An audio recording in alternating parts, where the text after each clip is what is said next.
Hello po mga kababayan, si Dante Maravillas. So, pag-usapan po natin kung gaano kahipokrito itong mga Duterte senators sa issue ng impeachment ni Sara Duterte. So, habang sila mga kababayan nagpapanggap na tagapagtanggol ng due process kuno ang Duterte Block sa Senado, mas lalo pong lumalabas ang sukdulan na pagiging hipokrito sa usapin ng impeachment laban kay Sara Duterte. Noong una, todo pangako sila ng forthwith o agarang pag-usad ng impeachment trial. Ngunit nang makita nilang posibleng mabunyag sa publiko ang malalim mga kababayan na usapin sa confidential funds, irregularidad, betrayal o public trust, biglang nagbago ang kanilang tono. Ito ngayon, gumagawa na sila ng drama sa Senado. Habang mga kababayan yung ordinaryo mga Filipino ay mabilis nilang hinusgahan sa war on drugs, ngayon naman desperado po silang pigilan ang isang constitutional accountability process laban po sa kanilang political ally. Ito po ang malinaw na muka ng Duterte Block. Matatapang lamang kapag mahirap yung target, pero takot naman kapag sarili nilang kampo ang inuusisa. Ang pangakong forthwith biglang nabura. Ang forthwith mga kababayan ay malinaw po na nangangahulugan na walang sinasadyang delay. Walang political maneuvering. Wala dapat na pagtatago. Agarang pagpapatupad sa constitutional duty. Yan dapat po. Ngunit kalaunan po, biglang nagbago ang tono po ng mga kaalyado ni Duterte na ginapong mabagal, mailap, technical, at puro po procedural excuses. Yun ang kanilang galawan mga kababayan ngayon. Dito po nakikita ng publiko ang malinaw na double standard. Pagkalaban mabilis, agresibo, walang due process. Kapag kaalyado, puro delay, puro technicalities ang ginagawa, puro drama, puro pagod na ang bayan. Laging ganun ang linya nila sa propaganda, mga kababayan. Ang mas malinaw, mga kababayan, ang forthwith pala sa kanila. Forthwith kapag ligtas si Sara. Ito yung napakalinaw na kaipokrituhan, boss ni Chis Escudero at saka ni Alan Peter Cayetano.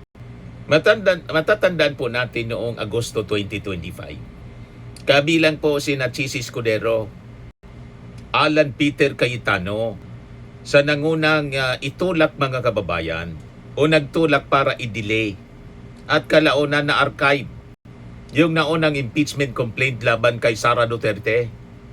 Di ba malinaw po ang history? Gamit po yung teknikalidad mula sa Supreme Court. Noon, bigla nilang ginawang sandata mga kababayan ang legal technicalities para pigilan po ang accountability process. Ngunit ngayon, nagpapanggap sila ng neutral arbiter at defenders ng institutional integrity. So ito ngayon mga kababayan ang tanong ng publiko. Kung totoong naniniwala sila sa transparency at saka po constitutional accountability, bakit nila pilit noon na itinutulak yung pag-archive? Ano yung mas malinaw po mga kababayan?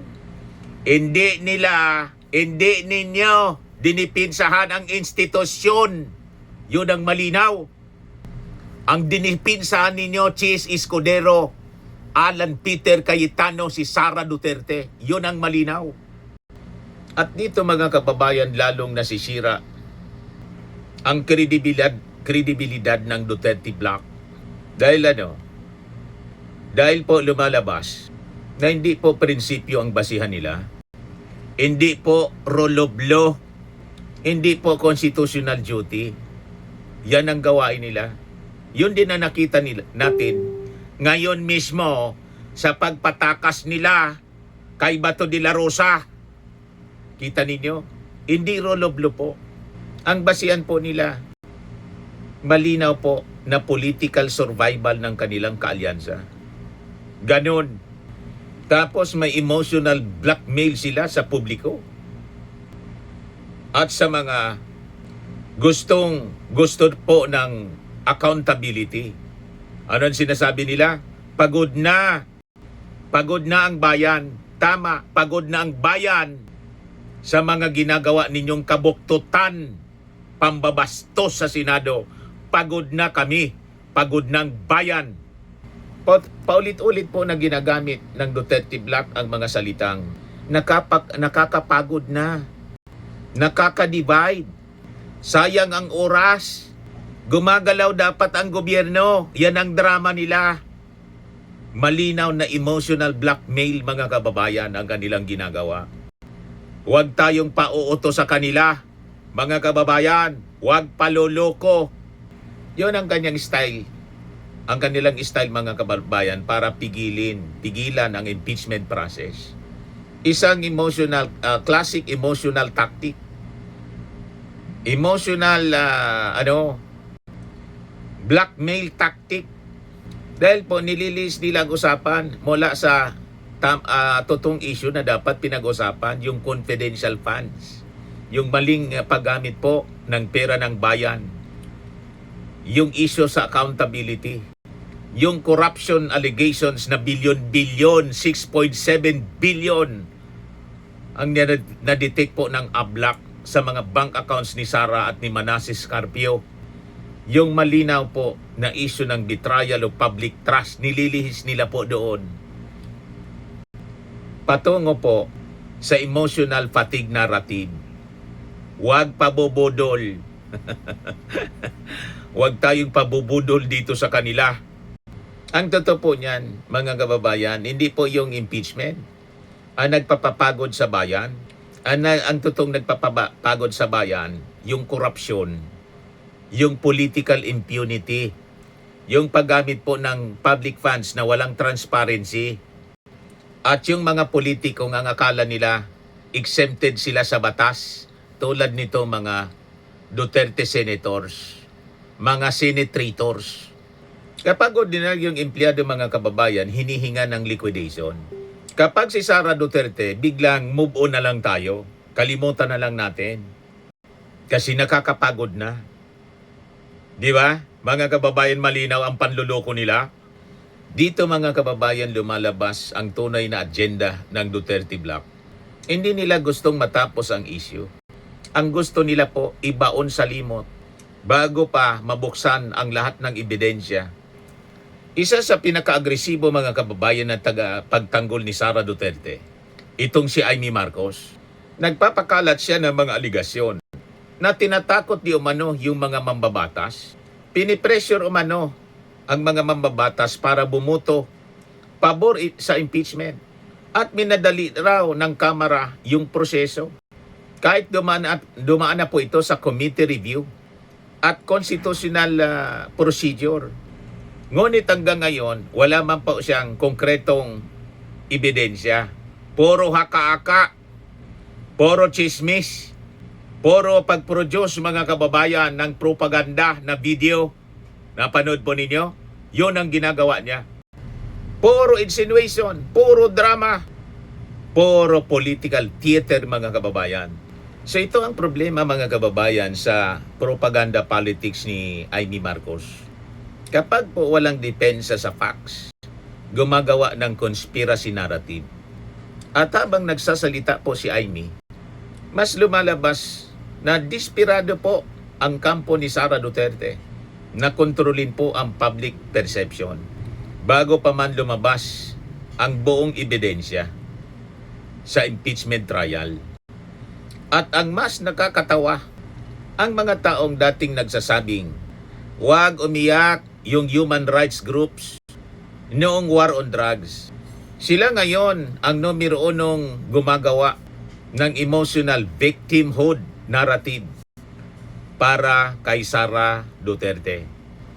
So ano po ang kinatatakutan ng Duterte Black? Ang kinatatakutan po nila, mga kababayan, hindi ang impeachment process mismo. Ang kinatatakutan nila po, alam ninyo, yung public disclosure, yung evidentiary presentation, yung witness testimonies, yung audit trails, yung fund utilization records, at yung siyempre, live siya. Live public scrutiny, national scrutiny. Kasi po mga kababayan, kapag nagsimula ang totoong impeachment trial, hindi na po propaganda videos ng mga Duterte ni Amy Marcos ang magdidikta ng narrative, kundi ebidensya na po. Dito po nahirapan ang propaganda machinery ni Sara Duterte dahil po hindi kayang pagtakpan ang documentary evidence at saka yung constitutional proceedings. So habang humihina po ang kanilang depensa sa factual constitutional level, mas lalo pong lumalakas yung ginagawa nilang scripted outrage, emotional narratives, victim card politics, pa-victim po. Pinapalabas nila, inaapi si Sara. Political persecution, yan ang pinapalabas nila. Troll amplification, coordinated disinformation. So ito po ang classic Duterte propaganda formula. Kapag mahina po yung legal defense, bobombahin nila po ang social media ng drama at galit. Ganun ang taktika nila. Pambubudol. O ngayon, dito tayo sa Senado bilang protection racket. Marami ngayon na nakakapansin. Ang ilang senador mga kababayan ay hindi na kumikilos bilang isang independent constitutional official. Kumikilos sila bilang bodyguards, crisis managers, damage control operators, at political firewall po ni Sara Duterte. Ito po ang dahilan kung bakit galit na ang publiko.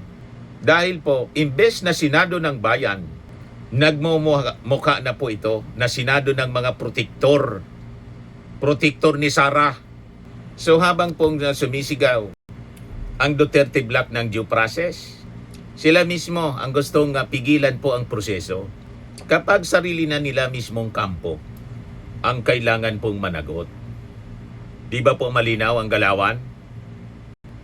Galawang sindikato, galawang bandido.